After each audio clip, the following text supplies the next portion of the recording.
Hari Om Tat Sat. Welcome to Jyotirmayananda Society. We focus on spirituality, our journey to self realization. Please subscribe for the mystical meanings and to enjoy daily satsang. We are currently exploring the book The Art of Positive Feeling, authored by Swami Jyotirmayananda Maharaj and narrated by myself, Swami Nikhilananda. We are currently covering the topic of divine feelings or bhavana. It is different, however, when you compel a person to be subservient, thwart him by causing fear, or threaten him into acting according to your expectations. Anyone can be good when you have a rod in your hand. Even a ferocious lion acts like a kitten under a big whip. If this is your method of influencing others, then the feeling in your heart is a fearful one. What would happen if you didn't have that whip? Behind those who assert their dominance with power or force lies a fearful and contracted heart. But when you develop a gentle and saintly nature and thereby see people change because of your endurance and sacrifice, the problem is resolved forever and the force of spirituality and love triumphs.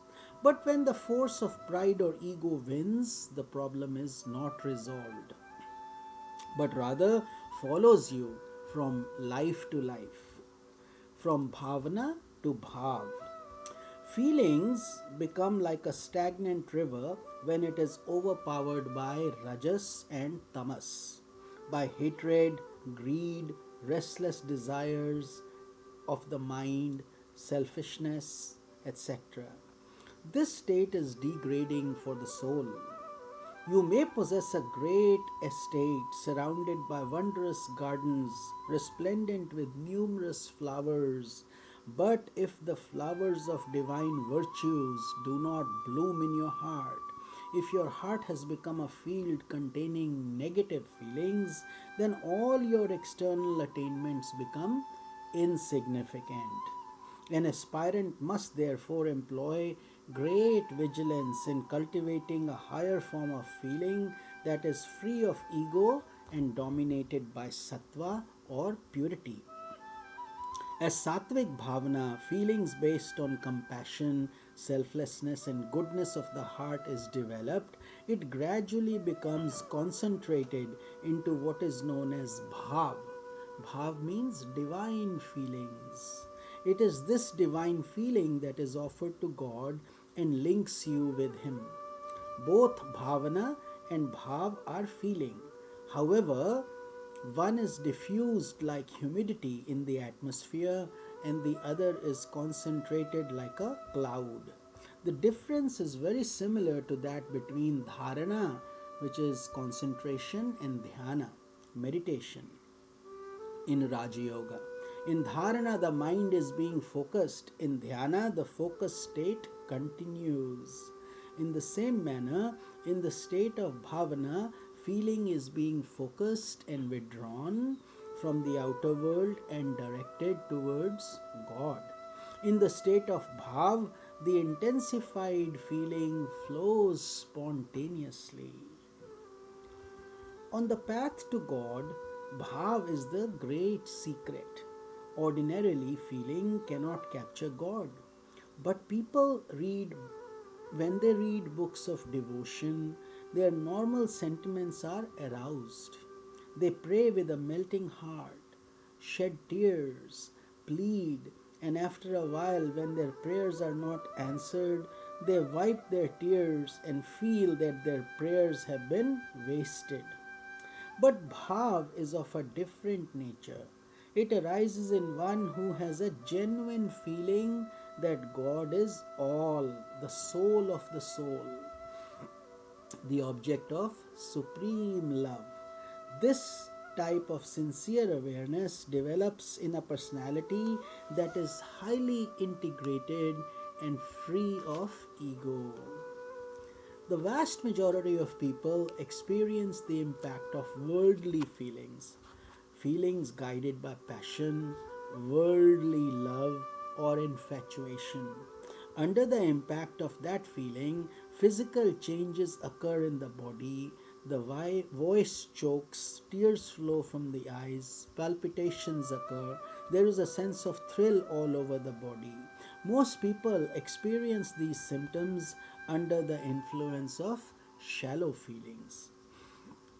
Similar sensations occur as one follows the spiritual path and develops sattvic feeling that gradually becomes concentrated into bhav. However, these sensations brought about by deep devotion have a totally different direction and quality than those similar expressions of love produced by the shallow worldly feeling. In a devotee who has developed bhav, just hearing the name of God or thinking about a saintly person brings about a sense of thrill. The story of Lord Jesus, Krishna, Rama, or any saint causes the heart to melt as feeling is withdrawn and inwards by a divine magnet. Towards God it flows. Ramakrishna Paramhans was famous for shedding tears. Whenever he sang the divine name or even thought of God, tears flowed from his eyes. That is one expression of sattvic bhav. There is such joy, such a rare and unique experience within that tears flow.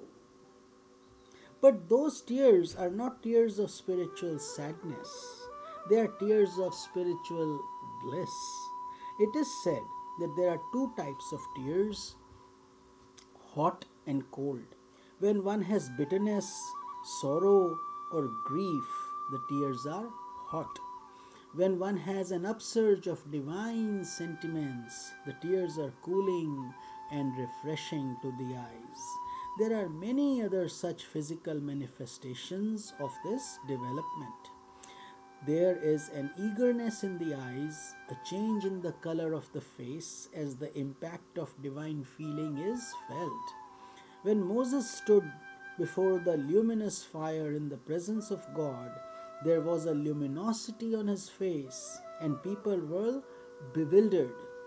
When sattvic feeling develops, a subtle aura envelops the personality, and many changes occur in one's behavior. An aspirant must discipline himself through satsanga, good association, and karma yoga, selfless service of humanity, and embark on a rigorous overhauling of personality in order to allow the heart to capture divine feelings of bhav. As he does so, the expressions of shallow sentiments in his personality will be replaced by expressions of profound feeling that reflect the deep transformation of his inner life. Bhav is attained through any of the 5 devotional attitudes given in Bhakti Yoga.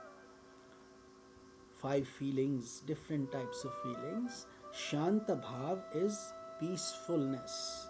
Dasya Bhav, master-servant relationship. Sakhya Bhav, a friend-to-friend relationship. Vatsalya Bhav, parent-to-child relationship. Madhurya Bhav, lover-beloved relationship. All these relationships are with God or the ultimate divine energy. So we can either feel deep peace within ourselves when connecting to God as Shanta, or be like Lord Hanuman and serve him as Dasya, or be his friend like Uddhavji was to Lord Krishna, that is the Sakhya Bhav, or be like Yashoda, the mother of Lord Krishna, and that is Vatsalya Bhav, or be like Radha and treat Krishna as your beloved, and that is Madhurya Bhav. Develop any one of these attitudes towards God, and you will experience unparalleled bliss. That special feeling that gathers in your heart is bhav, and the joy experienced is known as rasa. Rasa means nectarine delight. Now we'll look at each of these bhavas. Shanta bhav, The first attitude, Shant Bhav, is characterized by a secret love of God, which is not expressed externally. The classic example of one who adopted this type of devotion is Bhishma in the Mahabharata. Bhishma always loved Krishna but in a hidden, non expressive way. Bhishma was duty bound to fight for the Kauravas, and therefore, during the Mahabharata battle, he was actually fighting against Krishna and Arjuna. Though fighting externally, internally he considered it divine play. In truth, his mind and heart were devoted to Krishna.